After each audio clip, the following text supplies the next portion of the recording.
करेंगे binomial distribution का। Two numbers are selected at random without replacement from the first 6 positive integers. हमको first 6 positive integers में से 2 number select करते जाना है, और 2 नंबर भी किस तरह से सिलेक्ट करना है कि उसको रिप्लेसमेंट वापस रिप्लेस नहीं करना है, मतलब रिपीट नंबर नहीं आएगा। जैसे अगर मैंने फर्स्ट 6 पॉजिटिव नंबर्स ले लिए 1 2 3 4 5 6, तो 1 1 की पॉसिबिलिटी नहीं है उसमें, क्योंकि अगर मैंने एक बार 1 ले लिया तो दोबारा 1 नहीं आ सकता। विदाउट रिप्लेसमेंट उसी को कहते हैं। तो सबसे पहले हम क्या लिखेंगे, to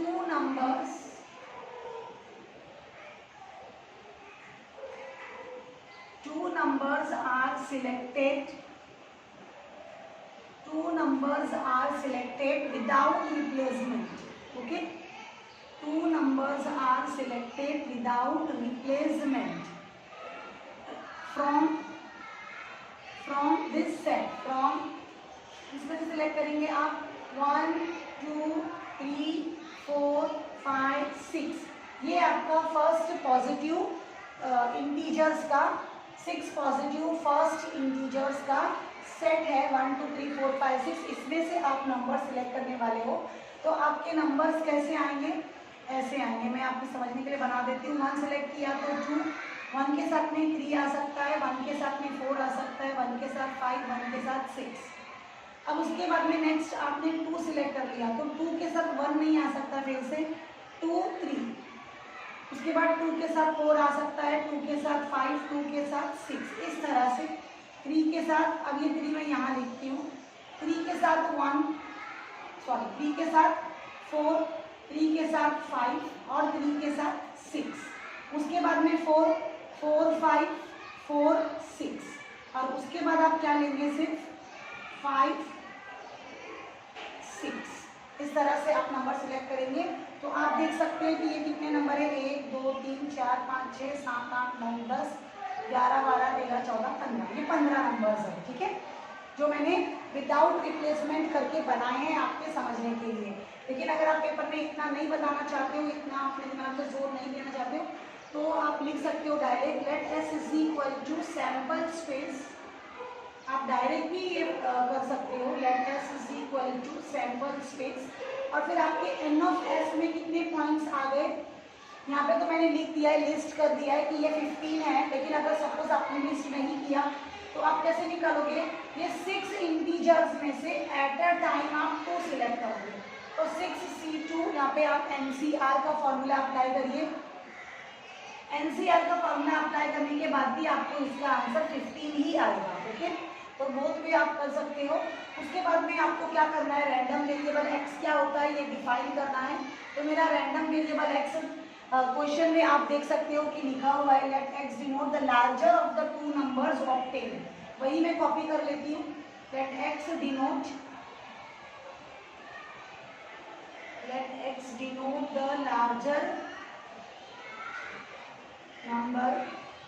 larger of the 2 numbers obtained।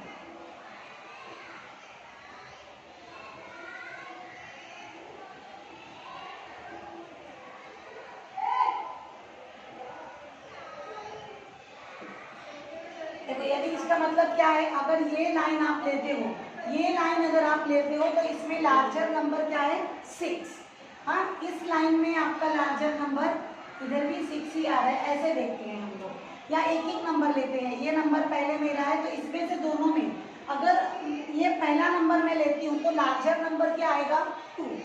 अगर इस तरह का नंबर लेती हूँ तो लार्जर नंबर क्या आएगा, 3, larger number 4, larger number 5, larger number 6।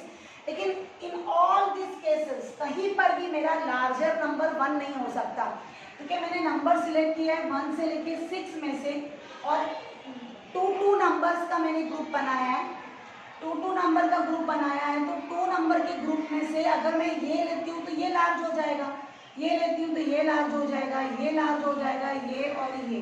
1 किसी भी केस में किसी से भी लार्ज नहीं हो सकता ना, 1 लार्ज नहीं हो सकता कभी भी। 1 किससे लार्ज होता है, 0 से। तो 0 तो हमारे सेट में है ही नहीं, तो 1 यहाँ पे नहीं आ सकता। मेरा रैंडम वेरिएबल x जो है वो 1 वैल्यू नहीं लेगा। Therefore x takes values 2, 3, 4, 5, 6 इस तरह से x मेरी ये वैल्यूज लेगा। अब हम लोग क्या करेंगे, ईच वैल्यू ऑफ x के लिए क्या प्रोबेबिलिटी होगी वो हम सोचेंगे, वो हम देखेंगे।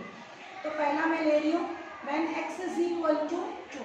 when x is equal to 2 मतलब क्या, जो नंबर ऑब्टेन्ड किया है मैंने, जो नंबर लिया है मैंने, उसमें one of the greatest number is 2 है, ठीक है।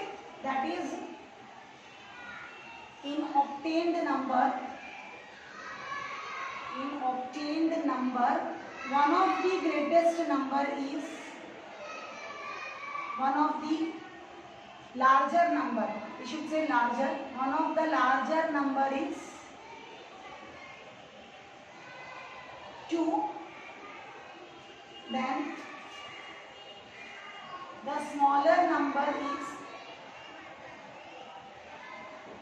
possible is only 1 possible। अगर 2 मैंने लार्जर ले लिया है, 2 को लार्ज मान लेती हूँ, तो उससे छोटा मुझे ये पूरे ग्रुप के सेट में कौन मिलेगा, 1 ही मिलेगा, ठीक है। तो that is only 1 possibility, only 1 possibility is here. Therefore n of x is equal to 2 के साथ में when greater number is 2 only 1 possibility is there, that is 1 2, that is 1 2, यही हो सकता है बस। अगर आप बड़ा नंबर 2 ले रहे हो तो छोटा नंबर 1 ही सिर्फ ले सकते हो, तो एक ही पॉसिबिलिटी है। तो इसकी प्रोबेबिलिटी आप कैसे निकाल लोगे, इसकी प्रोबेबिलिटी हमारी ऐसी आएगी 1/15। n ऑफ x हम ऊपर रखते हैं, नीचे n ऑफ s रखते हैं, तो n ऑफ s मेरा 15 है, वो मैंने नीचे लिख दिया है। अब आगे हम लोग ऐसे ऑल पॉसिबिलिटीज देख लेते हैं। व्हेन, अब देखो मेरा ये x इज इक्वल टू 2 हो गया। अब x इज इक्वल टू 3 के लिए क्या रहेगा, प्रोबेबिलिटी ऑफ, पहले देख लेते हैं when x is equal to 3। When x is equal to 3 means one of the larger number is 3, one of the number obtain, जो नंबर हमने ऑब्टेन किया है ये वाले, इसमें से एक नंबर मेरा 3 है। अगर मेरा लार्जर नंबर 3 है तो उसके साथ में ये 2 पॉसिबिलिटीज है, 1 भी आ सकता है एज अ स्मॉलर और 2 भी आ सकता है एज अ स्मॉलर। तो when x is equal to 3 that is larger number is 3, larger number is 3, then there will be 2 possibilities for smaller number, then there will be 2 possibilities for smaller number, that is 1 or 2.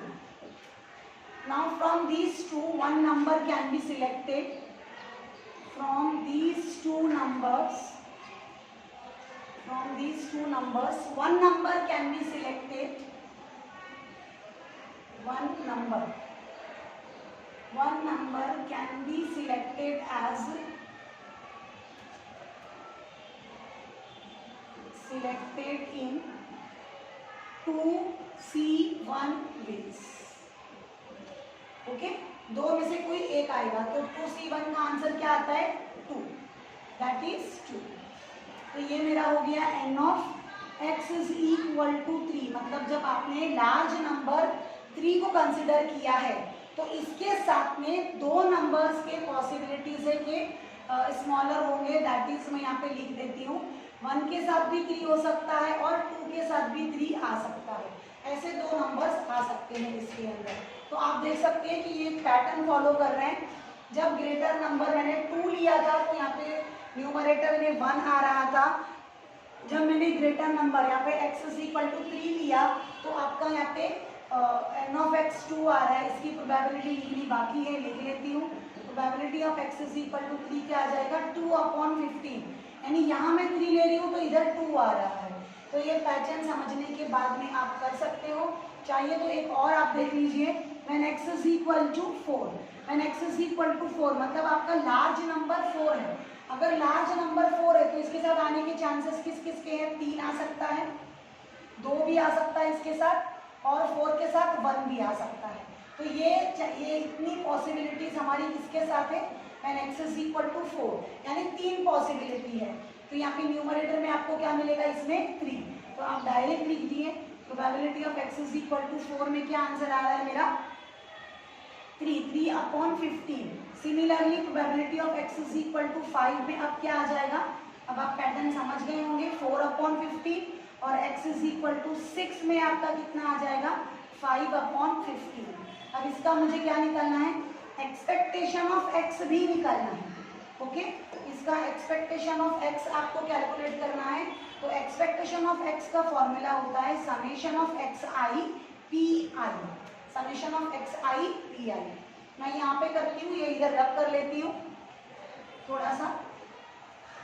देखिए summation of xi pi आप दो तरीके से निकाल सकते हैं। एक तो आप टेबल से निकाल सकते हैं, और या तो फिर एक आप डायरेक्ट ऐसे मल्टीप्लाई करके निकाल सकते हैं। जो भी तरीका आपको इजी पड़ता है आप उसको फॉलो करिए।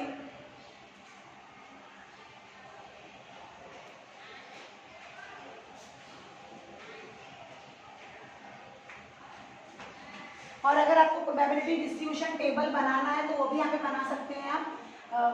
Probability distribution of this of random variable x is given here as, वो भी आप बना सकते हैं। हाँ, x और ये p ऑफ x। अगर आपको लगता है कि आप रैंडम वेरिएबल x 2 3 4 5 6 था मेरा, और उसके आंसर्स मेरे कैसे आ रहे थे, 2 का आ रहा था, 2 का क्या आ रहा था, क्वेश्चन नंबर 2 कहाँ गया, यहाँ मिटा दिया मैंने। 2 का शायद 3 अपॉन 15 आ रहा था, 3 का कितना आ रहा था 2 आ रहा था, एक लेस आ रहा था, तो यहाँ पे 1/15 आएगा। 3 का कितना आ रहा है 2/15, एक नंबर लेस हो रहा है ना। 4 का कितना आ जाएगा फिर 3/15, 5 का 4/15, 6 का 5/15। आप इसको ऐड करके देख सकते हैं, न्यूमरेटर आपका 15 होना चाहिए। 5 4 9 10 11 12 13 14 15। तो ओके, ये डिस्ट्रीब्यूशन इज करेक्ट है। अब आप इसका एक्सपेक्टेशन ऑफ x निकालिए।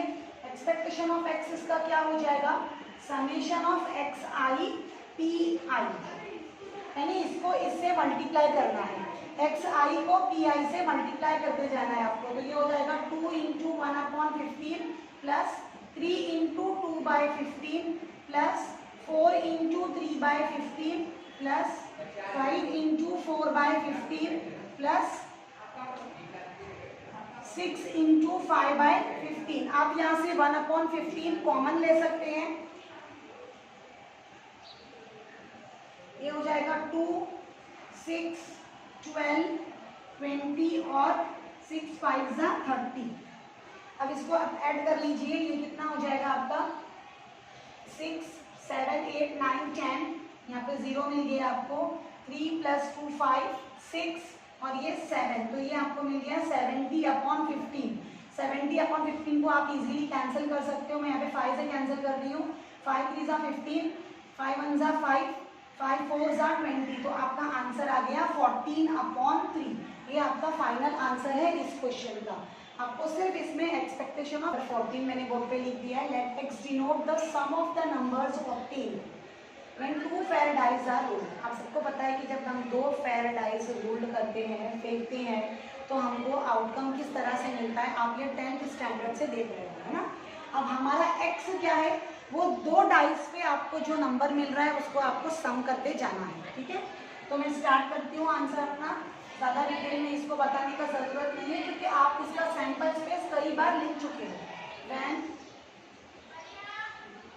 When 2 Faradays are ruled,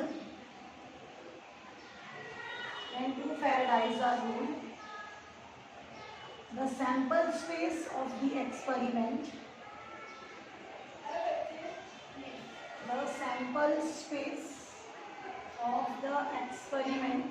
is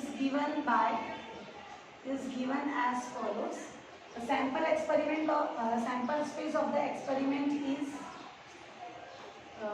आप देखिए ये बराबर एक के नीचे एक आप लिखिएगा, 1, 1, 1, 2, 1, 3, 1, 4, 1, 5, 1, 6। ओके, ये इस तरह से आप बराबर एक के नीचे एक स्पेस कंप्लीट कर दिया है। आपको ऑलरेडी पता है ये किस तरह से लिखना है, लेकिन बेटर रहेगा कि आप जब भी ये लिखें तो बराबर एक के नीचे एक कॉलम वाइज रो वाइज लिखें। इससे आपको बहुत सारी चीज़ें फाइंड आउट करने में हेल्प रहती है। मैं बताती हूँ किस तरह से। तो n of s is equal to 36 मेरे सैंपल पॉइंट से मैंने लिख दिया है। अब क्वेश्चन में देखिए मुझे x दिया हुआ है। क्वेश्चन में मेरा x क्या है, let x denote the sum of the numbers obtained. आपको ये जो नंबर आपने जो दो डाई थ्रो किया है, दो डाइस के ऊपर क्या क्या नंबर है, 1 है 1 2 है, इस तरह से ये नंबर्स है, उनको आपको सम करना है, यहाँ पे ऐड करना है।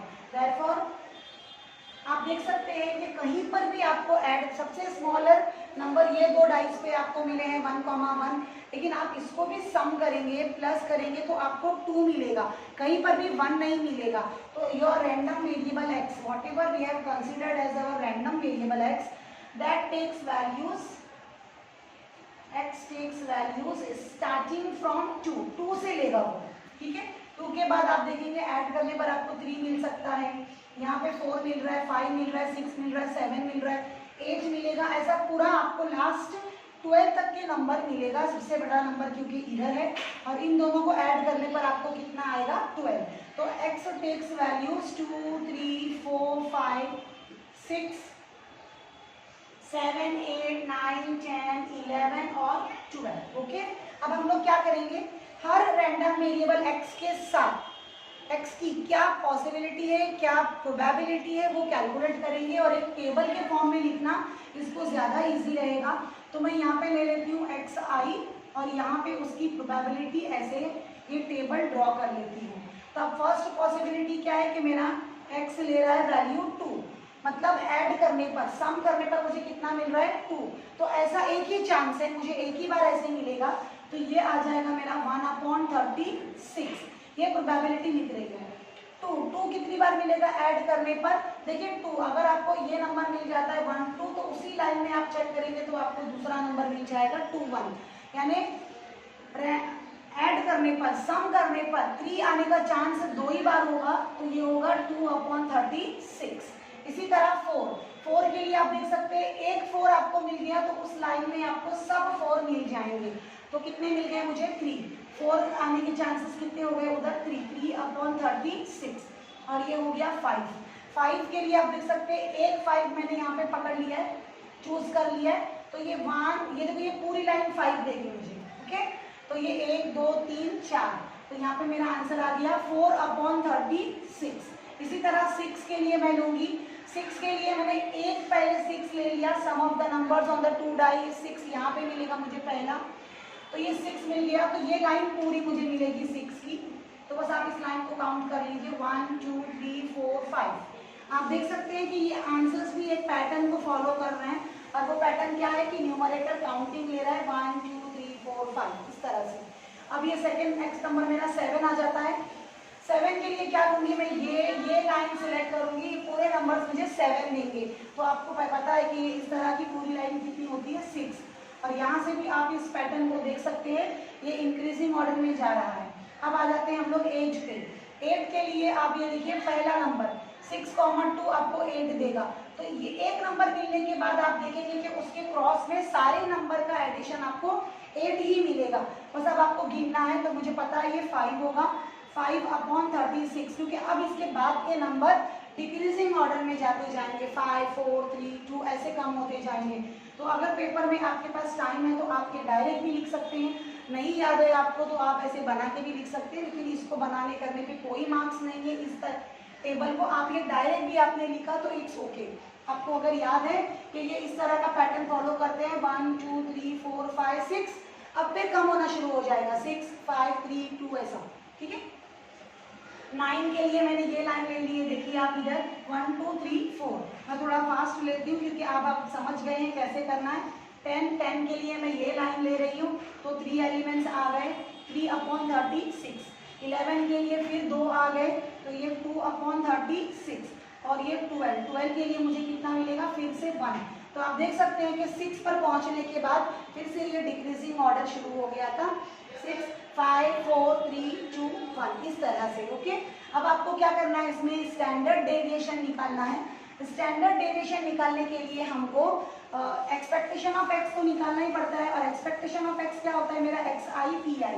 तो इसको आप इस तरह लिखेंगे 2/36, 6/36, 4 3 12, 12/36, 20/36, 30/36, ठीक है। तो ये हो गया 7 6 42/36, 40/36, 36/36, 30/36 में मल्टीप्लाई करते जा रही हूँ, 11 2 22/36 और ये हो गया 12/36। अब हमको क्या करना है, इसकी एडिशन यहाँ पे लिखना है। उसके बाद हमको ये भी कैलकुलेट करना होगा एक्स आई का स्क्वायर इंटू पी आई। ये टेबल आप कैसे करोगे, यहाँ पे जो एक्स आई है उसका स्क्वायर करके आपको इस पी आई से मल्टीप्लाई करना है। तो 2 का स्क्वायर मेरा 4 हो जाएगा, 4/36 ये पहला नंबर आ जाएगा। उसके बाद में ये 9, 3 का स्क्वायर 9, 9 2 18, 18/36 इस तरह से आप फिल करेंगे। 16 3 48/36 ये हो जाएगा मेरा 25, 25 4 100, 100/36। 6 का स्क्वायर आपका आ जाएगा 36, 36 को आपको 5 से मल्टीप्लाई करना है। तो यहाँ से थोड़ा कैलकुलेशन आप मुझे करने वाला होगा, तो मैं यहाँ पे आपको पूरा इसका एडिशन और इसका एडिशन क्या आएगा और यहाँ की एंट्रीज फिल करके आपको पूरा साथ में बताती हूँ। ओके, कंप्लीट कर लिया है मैंने। ये डायरेक्ट कंप्लीट इसलिए किया कि अगर मैं ये सब भी एंट्रीज आपको बता के फिल करते रहूँगी, it is just a multiplication and addition, तो वीडियो काफ़ी लंबी हो जाएगी। इसके लिए आप देख सकते हैं कि इसका एडिशन मैंने यहाँ पे कर दिया था, तो वो आ गया है 252 मैंने कैंसिल किया है 36 से, 36 से कैंसिल किया है यहाँ पे, तो इसका आंसर मुझे मिल जाएगा 7। ओके, 36 से कैंसिल क्यों किया है, क्योंकि मैंने सिर्फ न्यूमरेटर को जब ऐड किया तो न्यूमरेटर का आंसर मुझे 252 मिला, और सबका डिनोमिनेटर 36 एक बार था, उसको एक बार लिखा है, और 36 को जब मैंने 252 से कैंसिल किया तो मुझे आंसर 7 आ गया। इसमें भी सेम वे आपको करना है।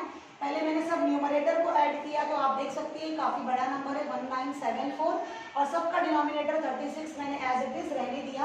अब इसको मैंने कैंसिल करने का ट्राई नहीं किया है। तो यहाँ पे आगे आप देख लीजिए, आपको क्वेश्चन में पूछा था स्टैंडर्ड डेविएशन। स्टैंडर्ड डेविएशन के लिए हमको वेरिएंस का स्क्वायर रूट निकालना होता है, ये फॉर्मूला है। इस वेरिएंस का स्क्वायर रूट अगर आप निकालते हो तो आपको मिल जाएगा स्टैंडर्ड डेविएशन। तो मैंने सबसे पहले एक्सपेक्टेशन ऑफ एक्स 7 आ गया, वो लिखा है। एक्सपेक्टेशन ऑफ एक्स स्क्वायर मतलब ये वाली वैल्यू को ही एक्सपेक्टेशन ऑफ एक्स स्क्वायर भी बोलते हैं। तो 1974/36 थी, वो मैंने लिख दिया। फिर ये वेरिएंस ऑफ एक्स का फॉर्मूला ये पीछे आप और क्वेश्चंस में भी कर चुके हो, तो ये इसकी वैल्यू जो ऊपर से भी कॉपी की है। एक्सपेक्टेशन ऑफ एक्स मेरा 7 है, 7 का स्क्वायर 49 होगा, वो यहाँ पे लिखा है। उसके बाद में इधर क्रॉस मल्टीप्लाई करके इसमें से माइनस किया है, तो मुझे मिलेगा कुछ नंबर, और उसको कैंसिल करके ये 35/6 आया। डायरेक्ट ये 35/6 नहीं आएगा, पहले आप इसको इसमें से क्रॉस मल्टीप्लाई करेंगे। क्रॉस मल्टीप्लाई करने के बाद इसमें से ये माइनस होगा, नीचे 36 ही आएगा।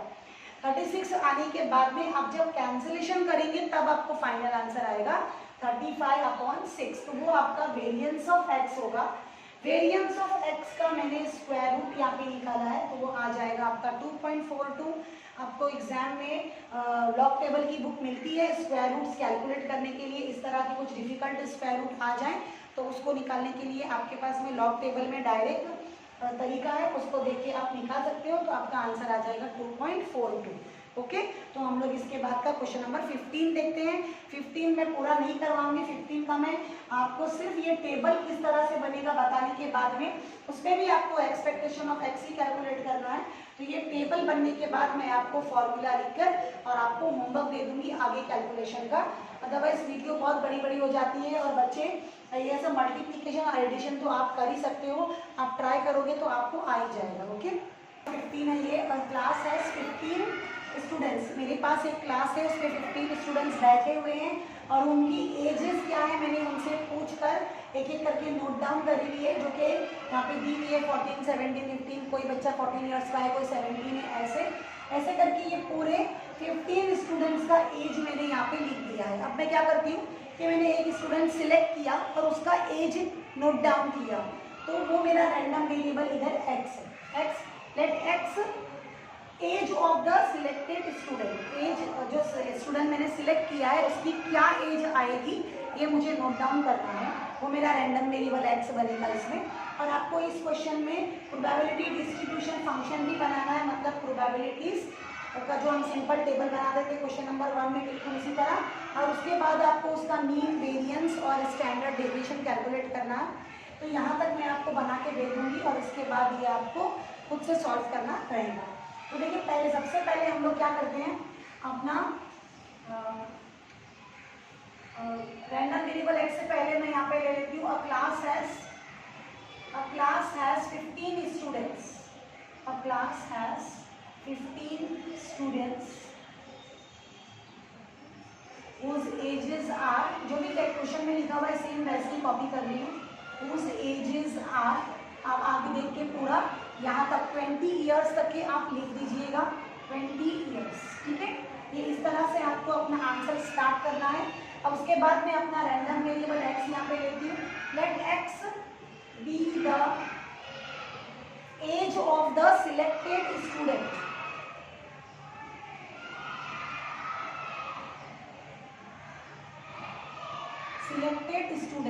सिलेक्टेड स्टूडेंट की जो भी मेरी एज आएगी वो मुझे यहाँ पे लिखना है। तो that for x takes values,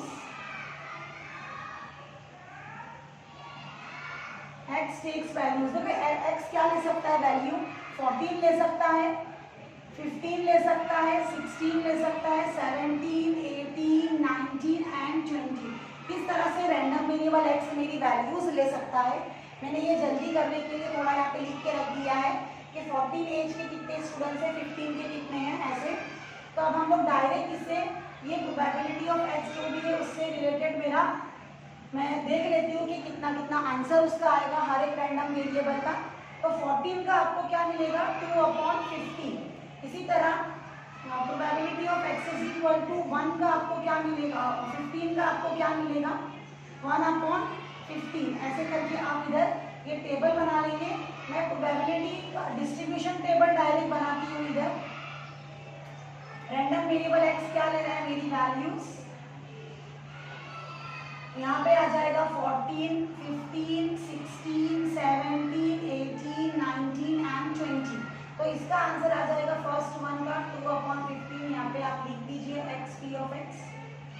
15 में क्या आ जाएगा, 1/15। 16 में आपको मिलेगा 2/15, 17 में भी मिलेगा 2/15, 18 में आ जाएगा 1/15, 19 में 2/15, 20 में आप ले लेंगे 3/15। इस तरह से, और आप ऐड करके देखेंगे तो आपको न्यूमरेटर की एडिशन भी इधर बराबर 15 ही मिलेगा।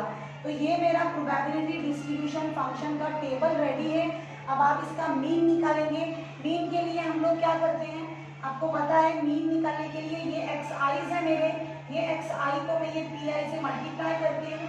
जैसे ये हो जाएगा 14 2 28/15, ये हो जाएगा 15/15, ये 32/15, 34/15, 18/15, ये हो जाएगा 92, 19 2 38/15 और ये 60/15। अब आपको क्या करना है, ये सारे न्यूमरेटर का एडिशन करना है और उसको डिवाइड बाय 15 करेंगे तो आपको इधर मीन कैलकुलेट हो जाएगा। मीन क्या है हमारा, मीन का फॉर्मूला है summation of x I P I. ये सब एक्स आई पी आई को मल्टीप्लाई करके आपको ऐड करना है। उसके बाद ही डायरेक्ट आप आ जाएगा वेरिएंस ऑफ एक्स आप कैलकुलेट करेंगे। पीछे और क्वेश्चंस में हमने ये कैलकुलेट किया हुआ है। और वेरिएंस ऑफ एक्स आने के बाद में आप स्टैंडर्ड डेविएशन किस तरह निकालेंगे, उसी का स्क्वायर रूट आपने किया तो आपको वेरिएंस ऑफ एक्स का स्क्वायर रूट लेने पर आपको स्टैंडर्ड डेविएशन आ जाएगा। तो आप ये क्वेश्चन पूरा कंप्लीट करेंगे, क्वेश्चन है, और इसके साथ ही हमारा ये चैप्टर भी खत्म हो जाएगा। और क्योंकि 7.2 एक्सरसाइज ये साल के 2021 के बच्चों के लिए नहीं है, तो आप प्लीज़, आपका काम बहुत आसान हो गया है। ये एक अकेली एक्सरसाइज है, उसको अच्छे से प्रैक्टिस करिएगा और इसमें से आपको 3 मार्क का वेटेज है एक एक्सरसाइज के लिए। प्लीज़ आता है करिए।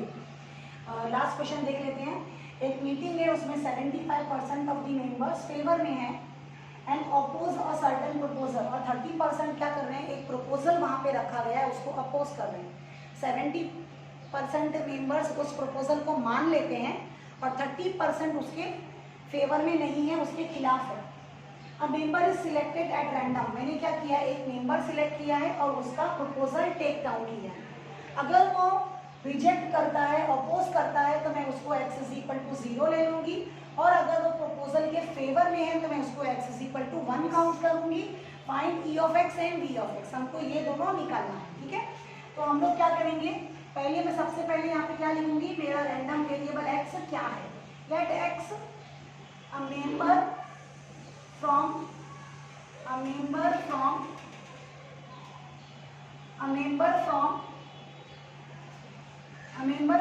meeting is selected. A member from a meeting is selected and note down his proposal.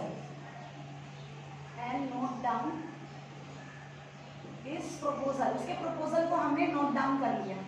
Okay, अब आगे देख लेते हैं। नोट डाउन हिज प्रपोजल, अगर वो probability of x is equal to 0, मतलब उसने अगर रिजेक्ट किया, उस प्रपोजल को सिलेक्ट नहीं किया, तो उसके प्रोबेबिलिटी चांसेस कितने हैं, 30%। 30% को हम कैसे लिखेंगे, 3/10। और अगर उसको प्रपोजल को मान लेता है तो उसको मैंने x is equal to 1 consider किया है और क्या ले रही हूँ, 70%। तो ये आ गया 7/10। बहुत ही इजी है ये क्वेश्चन। अब हमको इसका क्या बनाना है, प्रोबेबिलिटी डिस्ट्रीब्यूशन टेबल बना लेती हूँ मैं। x और ये हो गया मेरा p ऑफ x, इस तरह से, ये इस तरह से 0 और 1 दो ही पॉसिबिलिटी है। इसका आ जाएगा 3/10 और इसका आ जाएगा मेरा 7/10। तो जब आप इसका e ऑफ x निकालेंगे, xi pi, तो ये 0 इंटू 3/10 का आंसर आपको 0 मिलेगा।